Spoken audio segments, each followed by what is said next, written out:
जेव्हा तुम्ही शून्यातून सुरुवात करता ना एखादी गोष्ट करायला, तेव्हा अनेक अडचणी आणि संकट येतात आणि अशा वेळेतच खूप कमी लोक असतात जे आपल्याला साथ देतात आणि आपली साथ सोडून जातात. कधीतरी आपल्याला हे समजणे खूप गरजेचं असतं की आयुष्यातील प्रत्येक टप्पा महत्त्वाचा असतो. प्रत्येक टप्प्यात वेगळे प्रॉब्लेम्स आणि संकटं असतीलच आणि त्यांना आपल्याला एकट्याला सामोरं जायचं आहे.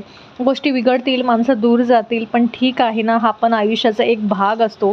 कारण आपल्याला हवं ते सगळं चांगलं होईल ही अपेक्षा करणं चुकीचं आहे. पण या सगळ्यातून जेव्हा तुम्ही बाहेर याल, तेव्हाच तुम्ही तुम्हाला पाहिजे त्या स्वप्नांपर्यंत पोहोचू शकाल आणि तुम्हाला हव्या असणाऱ्या गोष्टी कराल.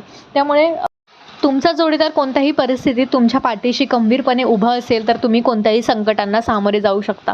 प्रामाणिक प्रयत्न आणि आयुष्यात योग्य व्यक्तीची साथ असेल, तरच शेवटच्या प्रयत्नांपर्यंत माणूस हार मानत नाही आणि जो संघर्षाच्या काळात आपल्याला साथ देतो ना, तोच आपले खरा माणूस असतो, हे नेहमी लक्षात ठेवायला हवं.